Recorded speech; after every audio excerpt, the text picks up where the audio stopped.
షర్మిలపై జగన్మోహన్ రెడ్డి వర్గం ఇప్పుడు దాడికి తెగబడుతుంది. ముఖ్యంగా మనం చూసుకున్నప్పుడు షర్మిల రెడ్డి కాదని, షర్మిల శాస్త్రి అని, వైఎస్ కూతురు కాదని, విజయమ్మ కూతురని, కానీ విజయం ఎవరితో కందో తెలియదని ఇంత నీచానికి దిగజారిపోతూ మాట్లాడుతున్నారు. ఒకడైతే ఇష్టారీతిగా పోస్టులు పెడుతున్నాడు షర్మిల మీద. అసలు షర్మిలని ఎంత దారుణంగా టార్గెట్ చేయాలో అంత దారుణంగా సొంత పార్టీ శ్రేణులే, అంటే స్వయంగా జగన్మోహన్ రెడ్డి ప్రేమంతో టచ్లో ఉన్నటువంటి నేతలే బయటకు వచ్చి షర్మిలను ప్రశ్నిస్తుంటే ఎలా చూడాలి? వైఎస్ఆర్ బిడ్డ ఈరోజు జగన్మోహన్ రెడ్డి తన అధికార దర్పంతో మదంతో ఈరోజు ఇష్టారీతిగా చెల్లిని కూడా ఈరోజు లెక్క చేయలేని పరిస్థితి.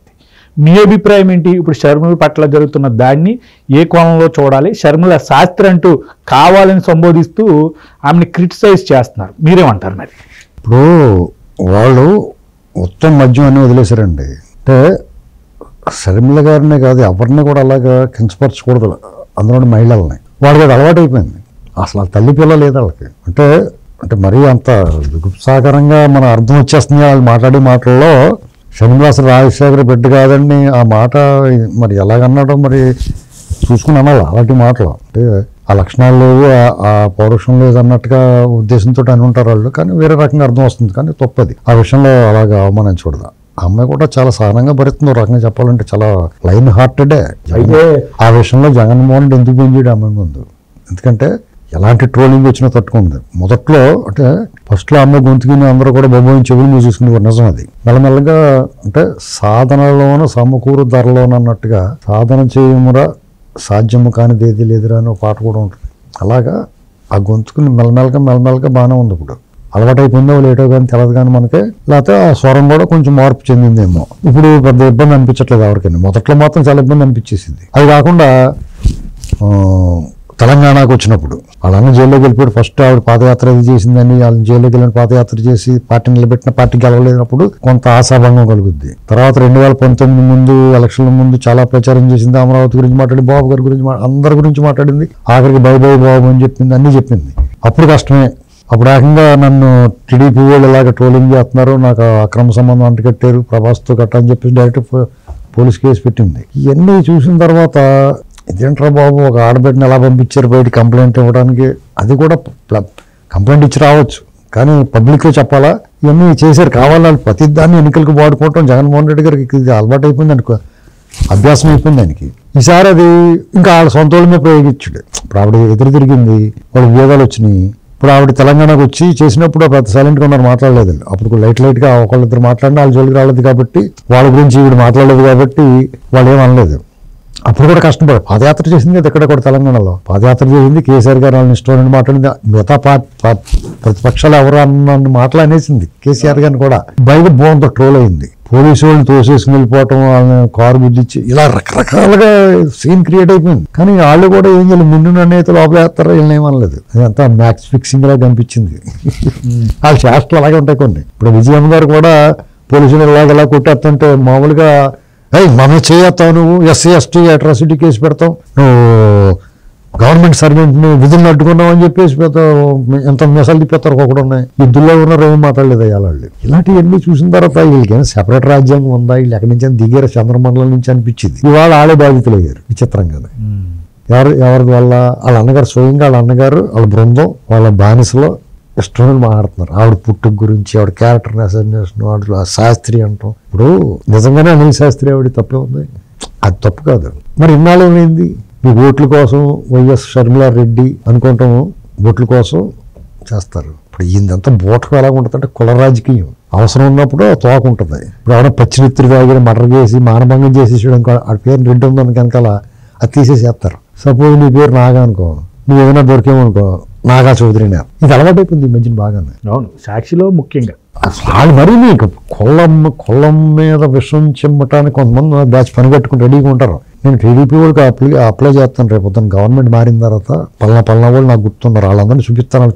తొక్క నారలాగండి బాబు అని పర్సనల్గా పిటిషన్ పెట్టుకుంటాను నేను. గవర్నమెంట్ పిటిషన్ పెట్టుకుంటే చేస్తారు కదా పనులు, తప్పదు చేయాలి. ఇక్కడ చూడు, కుల రాజకీయం ఎంత దారుణంగా ఉంటుందంటే అనిల్ కుమార్ యాదవ్ని తీసుకొచ్చి నరసరావుపేటలో వేసాడు. కడపలో ఎందుకు వేయలేదు? నెల్లూరు కట్టే పక్కన రాయలసీమలో వేయచ్చు కదా, కర్నూలు వేయి, ఓ 2 జిల్లాలు దాటిచ్చి అక్కడ వేస్తామేంటి? ఈ కోస్తాలను మధ్య ఉత్తరాంధ్ర ఇటుపక్క వరకు కూడా జనరల్ సీట్లు, కమ్మారు, కాపులు ఇలాంటివి ఉన్న చోట బీసీలు వేస్తామని వాళ్ళ రాజకీయం చిచ్చి పెడతాను చూస్తున్నాడు. మీరు రెడ్డిలకి సపరేట్ జెరీ ఎంట్రీలు ఉన్నాయి, వాళ్ళకి ఏమన్నా అక్కడ రాదా?